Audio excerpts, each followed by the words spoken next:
Bueno, bienvenido a esta clase número 9 de gestión.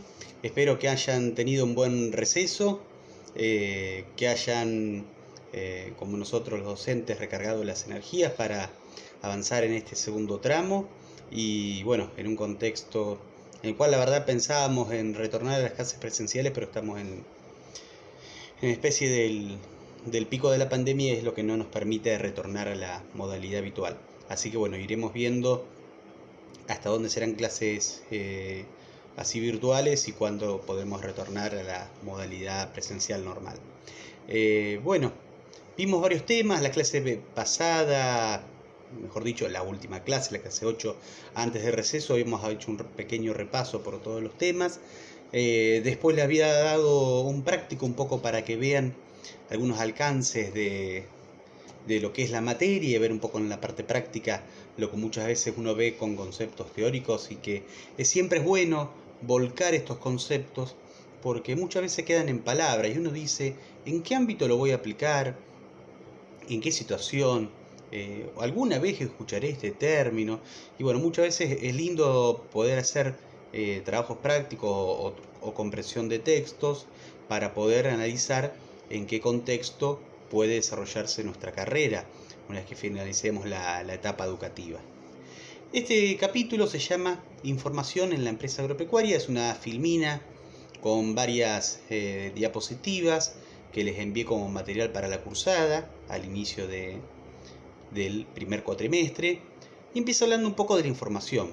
Antes que todo, es muy importante para nosotros diferenciar un poco la información del dato. Muchas veces uno elabora informes.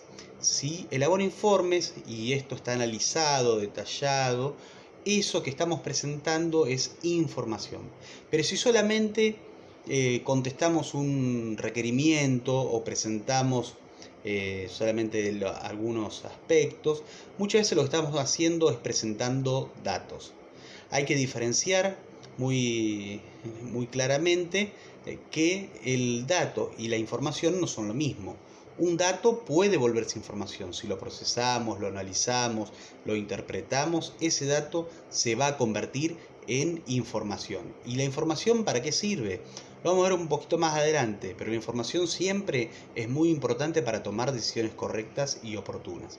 Correctas es decir, que nos permitan alcanzar el objetivo, y oportunas quiere decir en tiempo y forma. Entonces, avanzando, ¿para qué se usa la información? Muchas veces se utiliza para actualizar los conocimientos técnicos de producción y de ambiente, es decir, los conocimientos sobre la producción, sobre el cultivo, sobre las mejores épocas para desarrollar una plantación y también con el contexto, es decir, cómo cuidamos el medio ambiente, cómo cuidamos o evitamos la erosión de los suelos para que este suelo sea materia prima productiva que nos permita producciones futuras. El segundo uso es entender los cambios sociales y económicos. La información es muy importante para esto. Entender los cambios en la economía, en un contexto. Bueno, ni hablar en este contexto de la cuarentena y de la pandemia, cómo afecta este proceso de la enfermedad y del virus a la economía en nuestro país, en Latinoamérica, en Europa, donde lo que es un virus que afecta a la salud afecta altamente a los recursos del Estado y de la ciudadanía, obviamente.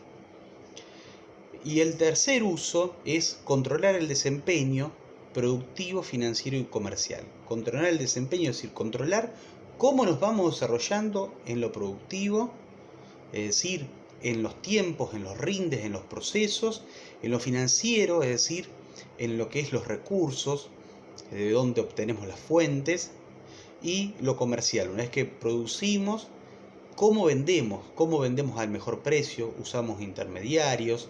Bueno, es un aspecto muy importante a la hora de analizar un mercado.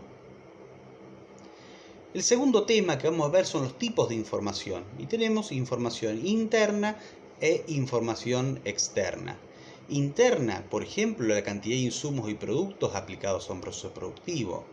Los planes de explotación, los antecedentes, es decir, cómo nos fue en los años anteriores, las campañas anteriores. ¿Por qué? Porque es un proceso continuo la producción con seres vivos. Entonces, es muy importante analizar esta producción y cómo nos fue los años anteriores, porque probablemente si hacemos las mismas cosas nos vaya igual, si podemos mejorarlas nos vaya mejor.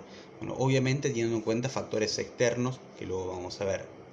Los manejos de inventario, es decir, tener un buen stock de insumos, de cereales, glifosato, fertilizantes, y el movimiento de caja, es decir, cómo afrontar los distintos gastos. Es decir, pagamos con una tarjeta campaña, sacamos un préstamo para producción, sacamos un préstamo para retención de hacienda vacuna. Son las distintas alternativas que los bancos nos brindan.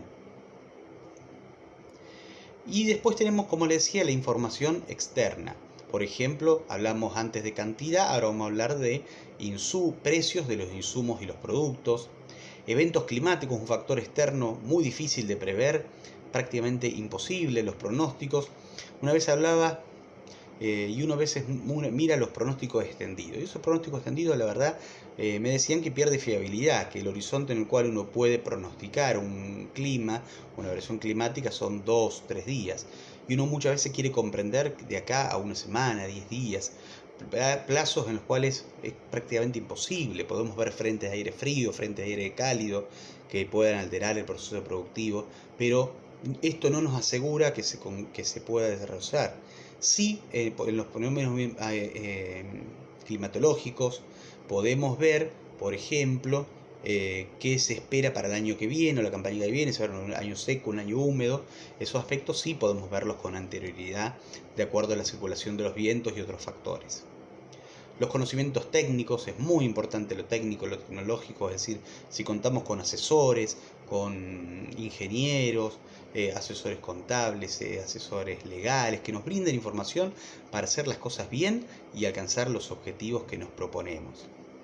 Los canales de comercialización, es decir, principalmente si vendemos en forma directa, si vendemos a una cerealera o a un frigorífico, dependiendo del tipo de actividad. Si tenemos intermediarios, como siempre les digo, por ahí en las primeras etapas generalmente se realiza la actividad a través de intermediarios, es decir, a través de nexos, como por ejemplo puede ser en la actividad agrícola, los corredores de cereales, o en la actividad ganadera, los consignatarios de hacienda. Es decir, ese nexo que me une y me permite alcanzar muchas veces mercados que por sí solo no lo podría alcanzar. Es decir, ¿quién, por ejemplo, me va a comprar 4 o 5 vacas o terneros? Muy difícil colocar ventas pequeñas. Para eso están todos estos intermediarios que juntan operaciones, minimizan los costos y nos van a asesorar. Obviamente van a obtener una comisión por su trabajo, pero nos va a permitir un buen precio que de otra forma por ahí no lo podremos lograr. Las fuentes de financiamiento, es decir, si van a ser los dueños los que provean el financiamiento, si va a ser un préstamo, si va a ser una tarjeta de crédito, es decir, de algún lado sale el dinero. Por eso muchas veces cuando hacemos el trabajo práctico final, lo que les pido analizar es cuando ustedes, por ejemplo, gastan más de lo que tienen, cómo afrontan eso. Es decir, un resultado negativo tiene que tener una explicación de fuente de financiamiento. No se puede tener un resultado negativo y bueno, que así pase. ¿Quién lo afronta? ¿Con qué herramienta? Es decir, es muy importante poder prever, y si vemos que vamos a gastar más de lo que tengamos, o vendemos antes, o tomamos un préstamo, o compramos con tarjeta, o nos financiamos directamente en la que el proveedor de los insumos, con ventas a campaña. Bueno, cualquier cosita, como les digo siempre, mándenme las preguntas, pregunten por el medio que les sea más cómodo, pero no se queden con interrogantes o dudas, por favor. Y los requisitos fiscales y legales. Esta herramienta, obviamente, el sector impositivo y legal del Estado nos va a afectar si suben los aranceles, si suben los derechos de exportación, o medidas favorables como por ejemplo préstamos a tasa cero, línea de financiamiento productivo, línea de capital de trabajo. Todo esto va a hacer variar en un sentido u otro el proceso productivo y las posibilidades para desarrollar una actividad productiva más favorable. Bueno, espero que hasta acá vayan bien. Vamos a ir avanzando un poquito más en la bibliografía. Ahora vamos a ver un poquito las fuentes de información. Bueno, las fuentes clásicas, ¿qué es? El diario, los suplementos, la tele, publicidades agropecuarias, publicidades comerciales, programas de radio, internet, una herramienta que empezó en la década del 90 y se hizo muy utilizada, aunque tiene una gran limitante en los establecimientos agropecuarios por la distancia, el costo de poder llevar la red de internet, es decir, generalmente tenemos que utilizar internet satelital, lo cual generalmente, valga la redundancia por la repetición, es bastante costoso y a su vez, además de ser costoso, no es de buena calidad en la mayoría de los lugares por el tema de que lo afecta el viento o si hay tormenta o algo, por ahí no podemos acceder como quisiéramos. Los semanarios, los días de jornada de campo, es decir, cuando una empresa se desarrolla una invitación para hacer una jornada de siembra y uno visitar otro campo, los vecinos, muy importante, jornadas técnicas, visitar a otro vecino y que nos cuente cómo está haciendo este proceso productivo. Son todas herramientas que parecen sencillas, pero a la hora de la práctica pocas se implementan. Es decir, uno dice, pero ¿quién no va a leer el diario? ¿Quién no va a ver la televisión? ¿Quién no va a tener internet?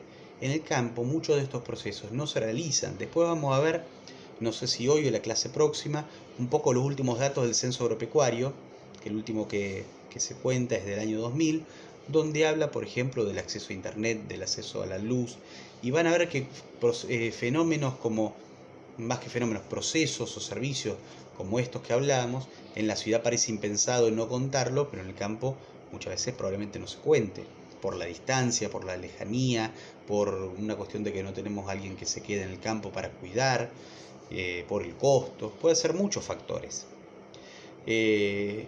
También información de cooperativas, de gremios, de grupos de productores, de proveedores de insumos, como decía, que generalmente realizan charlas, de agentes de comercialización, de asesores técnicos. El asesor es muy importante, como les digo siempre en clases, antes contratar un ingeniero para que vaya a nuestro campo era un proceso muy costoso, era difícil, no había gran cantidad de profesionales. Hoy por hoy compras la semilla y te mandan el asesoramiento gratuito. Obviamente no va a estar a disposición en forma exclusiva, pero te va a brindar todos los conocimientos que tiene a su alcance para poder asesorarte y recomendarte qué es lo mejor para que tengas la producción más apropiada, más acorde.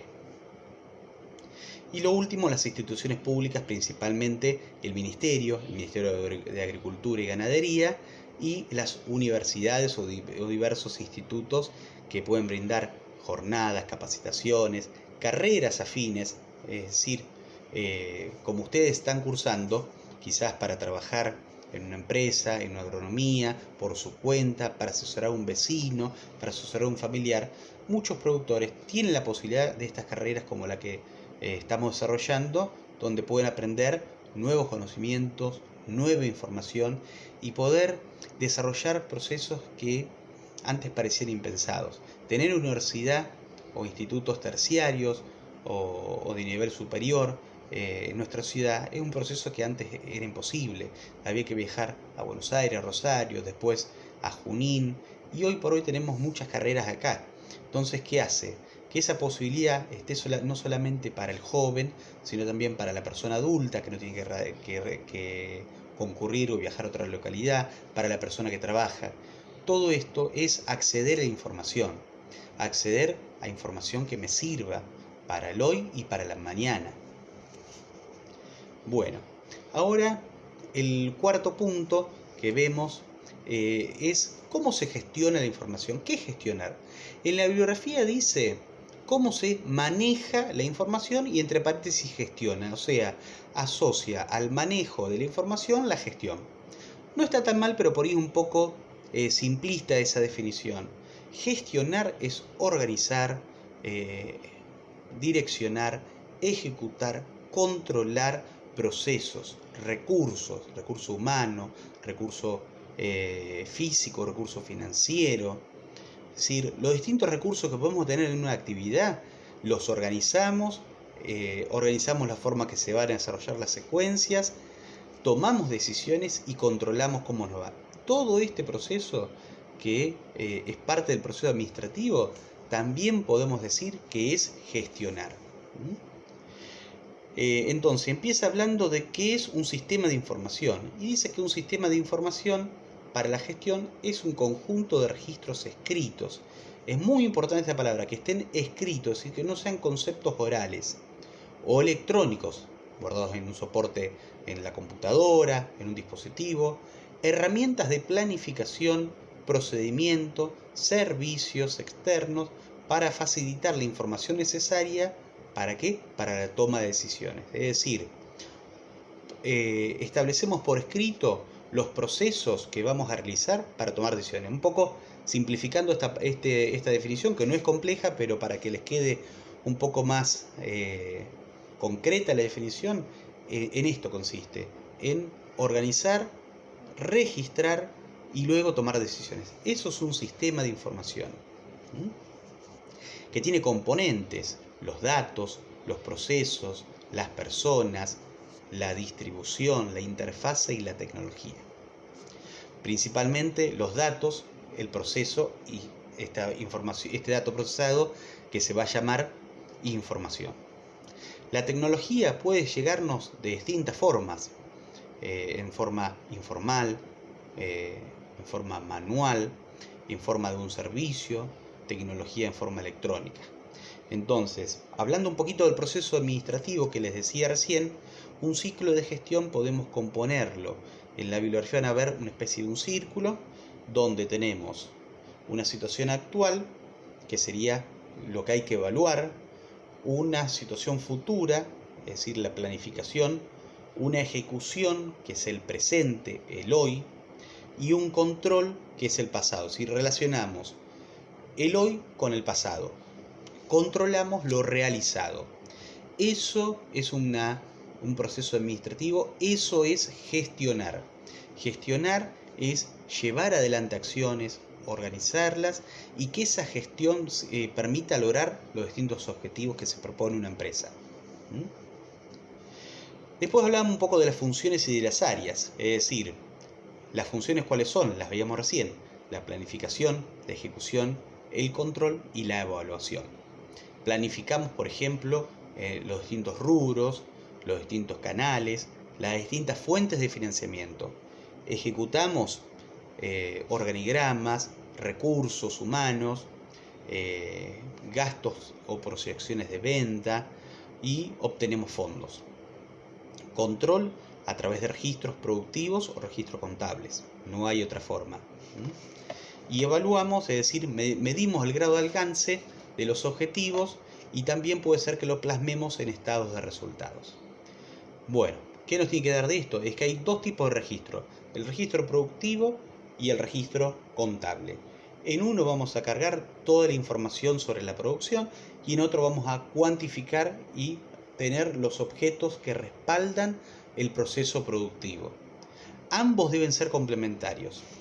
Ahora después les voy a hacer un pequeño paréntesis, pero lo ideal es tener registros productivos, por ejemplo, registros del cambio de categoría, de las actividades de sanidad, en el caso de la actividad agropecuaria, en el caso agrícola, el detalle de la semilla, muestra del poder germinativo del suelo, poder germinativo de la semilla, muestra de la calidad del suelo. Es decir, todo esto es muy importante para poder obtener el mejor registro. Bien. Y fuentes de la información, que hablábamos de que pueden ser internas, externas las fuentes. Pero bueno, vamos a hablar en este caso de los registros. Registros productivos, que serían, por ejemplo, físicos, por ejemplo, un almanaque, planillas, sistemas, un cuaderno donde la persona vaya anotando esos datos, o registros económicos financieros, es decir, una contabilidad, un registro sobre las personas que nos deben, los clientes que tenemos. Y puede haber lugares o establecimientos donde no haya registros, es decir, que haya ausencia de estos, que se guarde alguna boleta pero no se contabilice, y que no sean todas las boletas, que no se pidan boletas al conducir. Boletas, hablando propiamente dicho, el término correcto es factura, pero en la bibliografía aparece como boletas. Informes de banco y almanaque de calendario de trabajo. Bien, ¿y cómo procesamos toda esta información? Es decir, que vimos las fuentes, vimos qué consistía y hablamos recién de los registros. Bueno, tenemos información económica financiera e información productiva. Información económica financiera, por ejemplo, elaboramos los estados contables para tener dos situaciones: empresas que llevan contabilidad y empresas que no llevan. Lamentablemente la mayoría no lleva contabilidad. ¿Esto qué pasa? Hace perder información. Si uno tiene información, por ejemplo, del año pasado, lo tiene guardado, puede proyectar mejor, puede saber en qué gastó, qué podría mejorar. Puede haber personas que nos digan, no, pero yo no preciso, yo me acuerdo lo que gasté.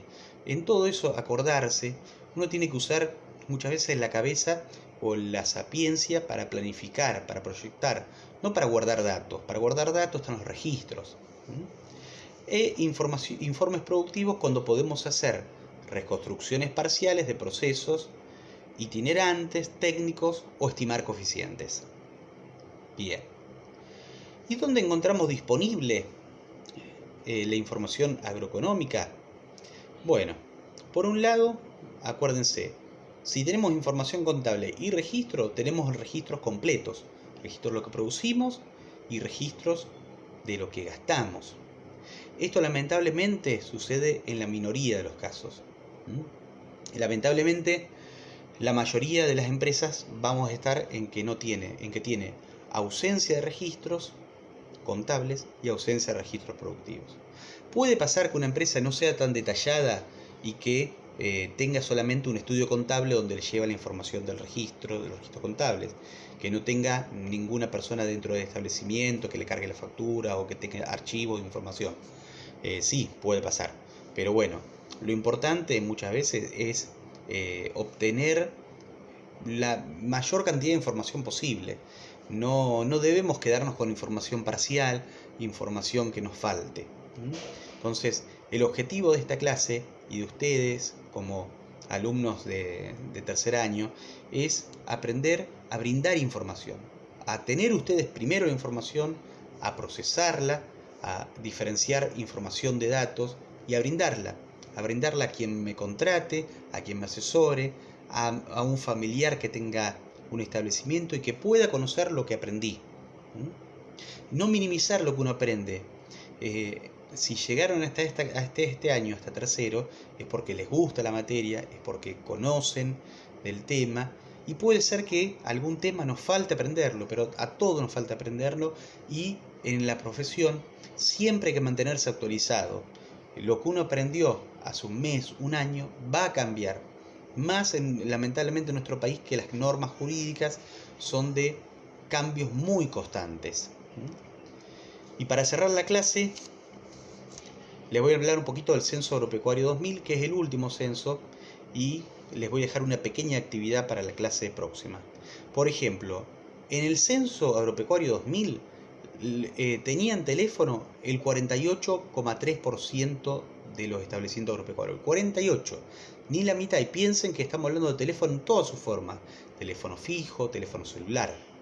Luz, el 67,3%, más alto, pero un porcentaje que no es tan elevado. Un administrador, que generalmente ocurre en los establecimientos medianos o grandes, el 9,6%. Obviamente es más costo, pero depende de qué información y qué queramos hacer. Y asistencia técnica, es decir, un asesor que, como les decía, pueden contratarlo o pueden obtenerlo a través de los insumos que compran, un 28,2%, un porcentaje bajísimo, más de en la actualidad.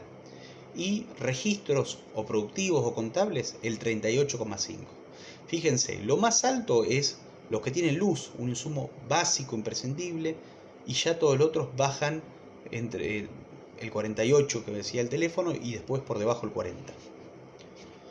Bueno, les voy a después subir un pequeño ejercicio que espero que puedan completar, y les deseo que hayan retornado bien de las vacaciones y que cualquier duda me la hagan llegar. Muchas gracias.